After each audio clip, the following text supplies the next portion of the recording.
네, 안녕하세요. 코틀린 백엔드라는 주제로 발표를 맡게 된 멤버 이동환이라고 합니다. 조금 생소하신 분들도 있을 거고 처음 들어보신 분들도 있을 텐데 제가 이 주제를 선정하게 된 이유가 저희 이제 처음에 디프리 갔을 때 대부분 분들께서 이제 너는 어떤 걸 공부하고 있니? 라는 질문을 주셨을 때 제가 이제 저는 스프링 프레임워크를 공부를 하고 있고 최근에는 코틀린으로 하고 있다고 얘기를 했을 때 열의 아홉이 돌아오는 대답이 이제 왜 백엔드 하면서 안드로이드도 같이 하세요? 라는 말씀을 많이 하셔가지고 이 부분은 조금 다 같이 얘기를 해보면 좋겠다라는 생각을 들어서 이런 주제를 정했습니다. 자, 첫 번째로 말씀드리고 싶은 거는 코틀린이라는 언어는 아마 다들 대부분 알고 계실 거예요. 안드로이드에서 제일 많이 사용하고 있는 언어이고 제트브레인이라는 이제 IDE 회사에서 직접 자기들이 만든 언어입니다. 그래서 보통 코틀린이라는 언어를 검색하면은 왼쪽에 있는 코틀린 사진이랑 같이 오른쪽에 안드로이드랑 같이 있는 사진을 보실 수가 있습니다. 왜 저런 사진을 볼 수가 있냐면 안드로이드라는 OS를 지금 소유권을 갖고 있고 실질적으로 런칭하고 있는 회사가 구글인데 구글이라는 회사에서 2017년도에 코틀린이라는 언어 자체를 안드로이드의 공식 언어로 선언을 했습니다. 이러고 난 이후로 본격적으로 안드로이드 진영에서는 코틀린이 아주 활발하게 사용하고 있는 상태이고요. 그럼 과연 제트브레인에서 만든 코틀린이라는 언어가 오직 안드로이드를 위한 것인가? 라고 물었을 때는 아니요 라고 정확하게 말씀드릴 수 있습니다. 제트브레인에서 코틀린 언어를 다루면서 얘기하고 싶은 거는 코틀린이라는 언어는 하나의 플랫폼에 국한되는 게 아니라 여러 가지 플랫폼에서 사용되는 언어였으면 좋겠다라고 얘기를 하면서 제작을 한 것입니다. 대표적인 예시로 자바스크립트를 제외하고는 사실은 대부분의 언어가 각자의 플랫폼에 국한되어 있는 경우가 많습니다. iOS는 스위프트나 오브젝트-C를 많이 사용하고 서버 같은 경우에는 요즘 파이썬이나 자바스크립트도 많이 사용하고 있지만 사실은 여러분도 아시다시피 대한민국 같은 경우엔 자바를 많이 사용하고 있고 웹 같은 경우에는 대부분 이제 자바스크립트 또는 타입스크립트 같은 언어들을 사용을 하는데 코틀린이라는 언어의 목표 자체가 여러 가지 플랫폼에서 사용하는 언어를 지향하고 있습니다. 자, 그래서 코틀린의 역사를 한번 봐보면은 저런 식으로 되어 있는데 다른 건 사실 크게 중요하진 않고 제가 여기서 여러분들한테 말씀드리고 싶은 거는 이렇게 세 가지입니다. 보시면은 안드로이드에서 이제 코틀린이라는 언어를 공식 지원한 게 2017년 5월인데 스프링 프레임워크 같은 경우에는 사실 이보다 더 먼저 코틀린이라는 언어를 지원하기 시작했고 2019년 9월을 기준으로는 스프링 실제 레퍼런스 홈페이지에서 코틀린으로 된 코드도 같이 제공을 하고 있습니다. 그래서 제가 직접 캡처를 한 화면을 보여드리면 지금 이제 스프링 레퍼런스 페이지에서 제가 하나를 캡처를 해온 건데 보시면 코드를 자바 또는 코틀린 두 개를 다 활용해서 예제들을 볼 수 있는 걸 확인하실 수가 있을 겁니다. 자, 그러면 여기까지 얘기를 했을 때 아니 사실 대한민국에서 자바라는 언어를 제일 많이 사용하고 있는 것도 사실이고 채용하고 있는 포지션에서도 자바 포지션을 제일 많이 뽑는 게 사실인데 왜 코틀린으로 굳이 서버를 개발해야 하는가 라는 의문이 드실 것 같아서 저는 크게 이 장점을 네 가지로 한번 함축을 해 봤습니다. 첫 번째로 코틀린이 가지고 있는 장점은 호환성이라고 생각합니다. 코틀린이라는 언어가 애초에 자바랑 같이 사용할 수 있는 언어로 만들었기 때문에 호환성을 가지고 있는데 99-1 얘기를 하기 전에 우선 지금 여기 프로젝트의 다이렉토리를 보시면은 프로파일 컨트롤러라는 컨트롤러 하나만 지금 자바 파일로 만들어져 있고 나머지 파일은 전부 다 코틀린 파일로 만들어져 있습니다. 제가 현재 프로젝트에서 진행하고 있는 파일의 컨트롤러 계층을 캡처를 해서 가져온 것이고요. 보시다시피 자바랑 코틀린 파일 두 개가 다 동시에 존재하지만 잘 돌아가는 걸 확인하실 수 있습니다. 그러면 100%라고 얘기할 수 있나요? 라고 물어보실 수도 있는데 결론부터 말씀드리면 100% 호환이 가능합니다. 하지만 정확히 100%라고는 얘기하기가 어려운 게 코틀린 같은 경우에는 컴파일이 다음과 같이 이루어집니다. 제일 먼저 코틀린 파일을 통해서 코틀린 컴파일러가 클래스 파일, 즉 바이트 코드를 만들어내고 그러고 난 다음에 여기에서 만들어진 바이트 코드와 자바 코드가 같이 합쳐져서 어노테이션 프로세싱을 통해서 바이트 코드로 바뀌어서 JVM 쪽으로 이런 식으로 지금 작동이 하게 되는데 여기서 여러분들이 주목하셔야 되는 부분이 바로 이 부분입니다. 코틀린 파일 같은 경우에는 자바랑 같이 컴파일을 하게 되면은 코틀린 파일이 먼저 컴파일되고 그 다음에 자바 파일이 컴파일이 됩니다. 둘 다 같은 바이트 코드로 컴파일이 된다는 점을 갖고 있기는 하지만 99-1이라고 말씀을 드렸던 이유가 스프링 프레임워크를 사용하시는 분들은 사실 100의 99명은 아마 롬복 라이브러리를 실제로 사용을 하실 겁니다. 롬복 라이브러리 같이 그런 좀 편리성을 제공하는 것들은 대부분 어노테이션 프로세싱이라고 해서 이제 우리가 손으로 짜놓은 코드가 다 완성이 되고 난 다음에 어노테이션을 통해서 추가로 코드가 만들어지는데, 아까도 말씀드렸지만 코틀린 파일이 저 어노테이션 프로세싱보다 훨씬 더 먼저 이루어지게 됩니다. 그렇기 때문에 사실 100% 호환은 가능하지만 막 갖다 붙이는 것까지는 조금 어렵다라고 말씀을 드릴 수 있을 것 같고, 그러면 이렇게 여쭤보시는 분도 계실 겁니다. 그러면 롬복 라이브러리를 사용하고 있는 프로젝트에서 일부를 코틀린으로 변환하고 싶은데 어떻게 가능한가요? 라고 물어보실 수도 있을 것 같은데, 사실 제일 좋은 방법은 롬복으로 되어 있는 어노테이션 프로세싱 부분을 다 지우는 거고, 그게 조금은 어렵기 때문에 다른 방법으로는 자바가 코틀린보다 먼저 더 컴파일하게 설정을 바꿀 수가 있습니다. 하지만 그렇게 바꾸게 되면은 반대로 코틀린에서 자바 코드를 읽어올 수가 없는 단점도 가지고 있습니다. 여튼 요게 이제 99 더하기 1이라고 말씀드리는 이유였고요. 그 다음으로 코틀린이라는 언어가 갖고 있는 장점은 바로 편의성입니다. 지금 이제부터는 아마 코드가 좀 여러 개가 많이 나올 텐데, 첫 번째 생각하는 편의성은 스마트 캐스팅이라고 해서 지금 보시면 is랑 as라는 키워드가 보이실 겁니다. 안드로이드 개발하시는 분들은 많이 보셨을 것 같은데, 일단은 저기 when이라는 문법은 스위치 문법에 해당하는 거라 생각을 하시면 되고, is라는 키워드를 통해서 현재 내가 바라보고 있는 변수가 어떤 자료형인지를 확인을 할 수가 있으며, as라는 키워드 하나만으로 형변환을 쉽게 할 수가 있습니다. 자, 두 번째로 말씀드릴 거는 바로 데이터 클래스인데, 롬복 라이브러리를 사용하지 않은 상태에서 지금 유저라는 엔티티 클래스를 만든다고 가정하에 네임이랑 age를 각각 스트링 인티저로 가지는 클래스를 한번 만들어 봤습니다. 보시면 지금 컨스트럭터 들어가 있고 getter setter 들어가 있고, 그 외에도 이제 equal, 해시코드 또는 toString 같은 이런 것들이 지금 만들어져 있는데, 물론 사실 롬복 라이브러리를 이용하면 이 정도까지 코드를 쓸 필요가 없지만 코틀린으로 코드를 변환하면 데이터 클래스 하나만 선언하면 안에 있는 모든 메서드들이 자동으로 오버라이딩 됩니다. 그러면은 getter setter 같은 경우에는 이제 이따가 다시 말씀드릴 거긴 하겠지만, 코틀린에서는 getter setter 개념 자체가 아예 없으며 클래스에 있는 변수에 직접적으로 접근을 할 수가 있게 돼 있고, equal이나 해시코드, toString 같은 것들은 저희가 직접 오버라이딩해서 원하는 대로 커스터마이징해서 사용할 수 있다는 그런 장점을 가지고 있습니다. 다음으로 말씀드리고 싶은 거는 익스텐션 펑션이라고, 이제 어떤 거를 말씀드리고 싶냐면, 이게 코드가 조금 복잡하긴 한데 유저 서비스라는 지금 클래스가 존재하고 있고요.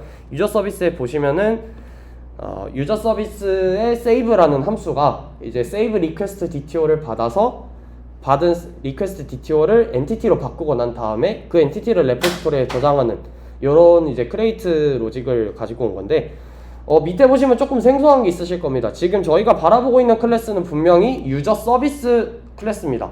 하지만 밑에 프라이빗으로 지금 함수를 선언해 놓은 것을 보면 user save request dto to entity라고 되어 있고, 이 to entity라는 함수가 어디에서 사용되는지 봤더니 user save request dto라는 객체에서 사용되고 있습니다. 즉 코틀린의 익스텐션 펑션이라는 이제 확장 기능을 사용을 하게 되면은 어떤 클래스에 저희가 함수를 만들고자 했을 때 그 클래스 외부에서 함수를 선언을 할 수가 있습니다.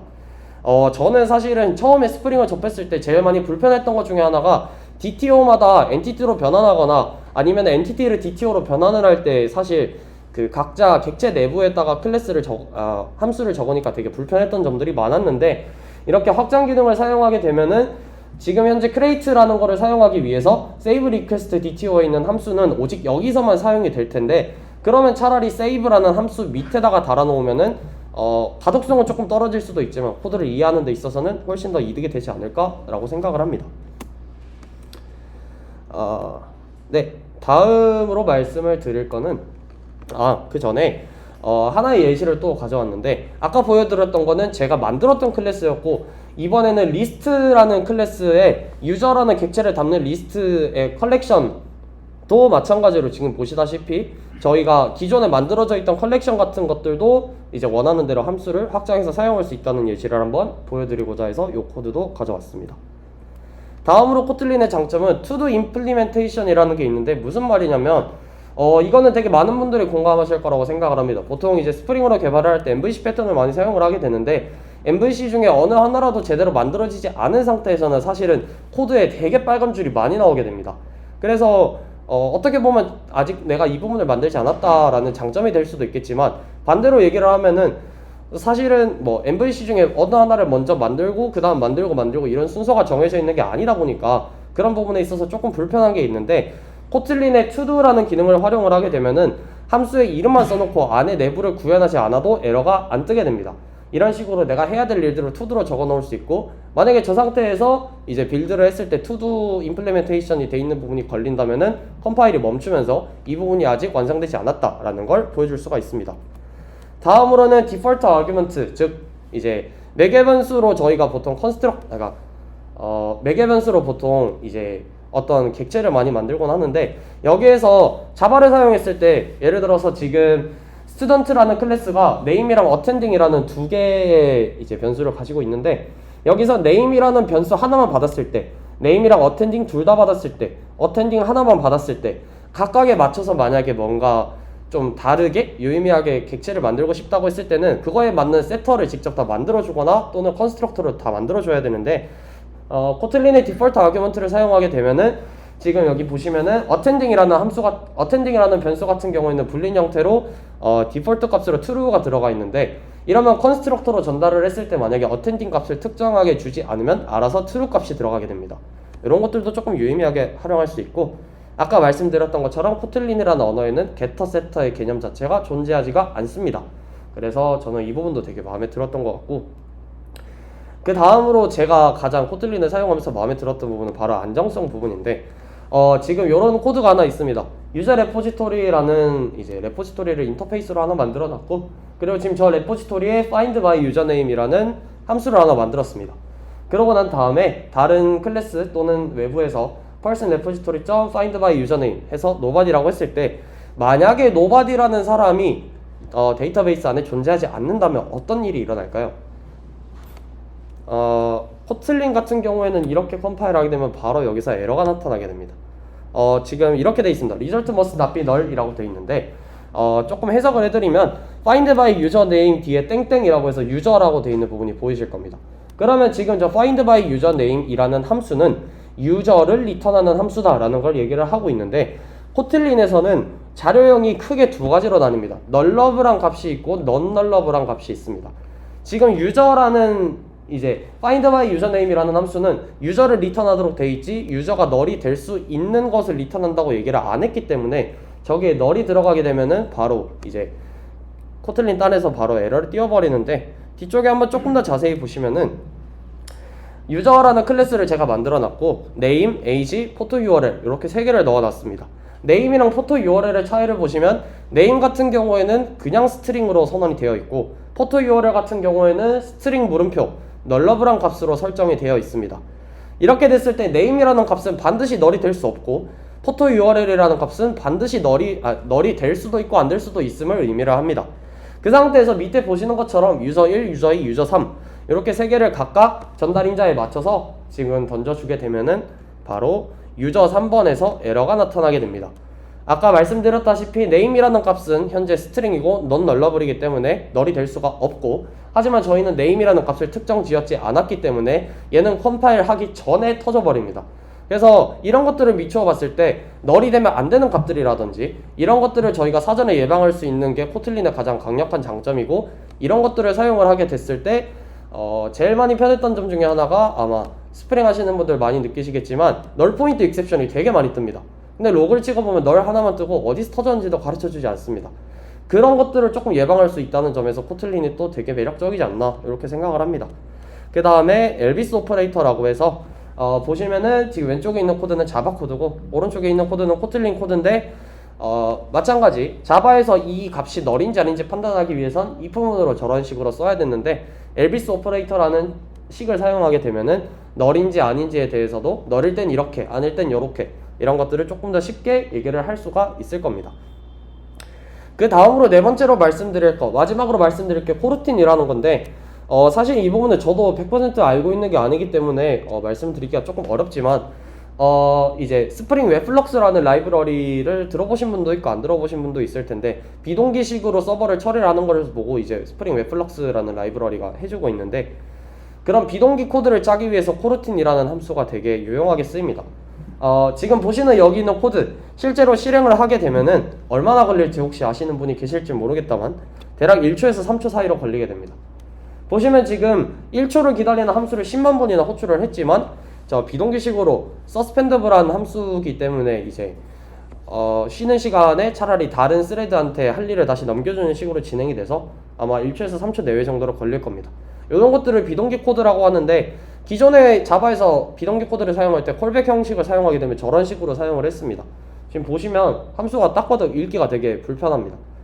그래서 사실 서버에서는 비동기를 다룰 일이 저희 수준에서는 그렇게 많지는 않지만 안드로이드에선 많으실 텐데 저런 콜백 형식으로 했을 때 되게 가독성이 떨어져서 나왔던 거에 이제 RX 코틀린 또는 자바에서는 RX 자바라고 해서 아까 보셨던 코드에 비해서는 조금 더 간단해진 거를 보실 수가 있고, 하지만 여기에서 코르틴이라는 개념이 코틀린에만 있는 건 아니지만 코틀린에서 지원하는 코틀린과 코르틴을 같이 엮어서 사용하게 되면 이런 식으로 바뀌게 됩니다. 서스펜드라는 키워드를 하나 붙이고 트라이 캐치를 통해서 예외 처리를 하고 난 다음에 저런 식으로 일렬로 쭈루루르륵 쓰게 되면은 비동기 처리를 보다 쉽게 할 수가 있습니다. 자, 그러면 제가 생각하는 코틀린의 장점은 여기까지인 것 같고, 추가로 몇 마디만 더 말씀을 드리자면 여러분들이 백엔드를 선택하신 이유가 뭔지는 모르겠지만 사실 저는 처음에 백엔드를 선택한 결정적인 계기가 대한민국에서 밥 먹고 살기에는 제일 낫다라는 인식이 사실은 되게 강했어서 이제 그러면 자바를 해야 되는 게 맞지 왜 코틀린을 하냐라는 말씀을 하실 수가 있을 것 같은데, 토스에서 이제 저번에 대규모 공채를 할 때 제가 직접 캡처를 했던 건데 글씨가 작아서 조금 안 보이실 수도 있겠지만 지금 여러분이 보고 계시는 저 모든 공고들이 다 오직 코틀린 개발자를 위한 공고입니다. 코틀린과 스프링 프레임워크를 사용하는 개발자들을 위한 공고고, 하나 더 당근마켓을 가져와 봤는데 보시면 자바랑 코틀린을 동시에 사용할 수 있는 포지션을 뽑고 있습니다만 자바만 할 줄 아는 개발자를 뽑고 있진 않습니다. 하지만 코틀린만 사용할 줄 아는 개발자는 뽑고 있다는 거, 이런 것들을 미루어 봤을 때 사실은 대한민국에서 아직 코틀린이라는 언어로 서버를 개발하는 게 그렇게 많은 분들이 사용하고 있는 건 아니지만 지금 이런 움직임이 보인다는 거는 분명히 코틀린이 편하다는 것을 누군가는 알고 있고 누군가는 이제 실제로 사업에서 적용을 하고 있고, 이런 것들로 미루어 봤을 때 저희가 코틀린을 할 줄 안다고 해서 자바를 코틀린을 할 줄 아는 게 자바를 할 줄 모르는 건 아니지만 반대로 코틀린을 할 줄 모른다면 자바를 할 줄 안다고 해서 코틀린은 무조건 할 수 있다 이런 식으로 얘기할 수 있는 게 아니기 때문에 어떻게 보면 저희만의 조금 강력한 무기로 코틀린이라는 언어를 스프링 프레임워크랑 같이 접목을 해서 조금 공부를 해보시면 되게 좋지 않을까라는 생각을 합니다. Q&A 전에 마지막으로 조금 드리고 싶은 말씀이 있는데 제가 이제 GDSC 인터뷰할 때도 얘기를 했던 얘기긴 한데 사실 개발자라는 직업을 꿈꾸고 있으면은 저는 되게 그 우물에 빠지면 안 된다고 생각을 합니다. 특히 프론트 분들은 더 그러시겠지만 새로운 기술들이 진짜 끊임없이 쏟아져 나오고, 저는 그런 이유 때문에 백엔드를 선택을 했는데 막상 보니까 되게 많은 기술들이 튀어나오고, 이런 부분에서 자바라는 언어를 실제로 많이 사용하고 있다고 해서 자바만 공부를 한다? 이거는 이제 조금 열심히 뭔가 새로운 거를 개척해 나가는 정신이랑은 조금 되게 멀어지는 것 같아서 이제 더 새로운 것에 도전을 하고 자신만의 무기를 만드는 그런 개발자가 뭐 꼭 서버가 아니더라도 그런 분들이 되셨으면 좋겠고, 만약에 스프링 프레임워크를 공부하고 계신 분들이라면 코틀린을 사용해서 한번 활용해 보시는 것도 추천드리고 싶습니다. 그럼 이상으로 혹시 질문 있으신 분 계실까요? 네, 없으시면 여기까지 코틀린의 백엔드 서버 사이드에서의 얘기를 했던 멤버 이동환이었습니다. 감사합니다.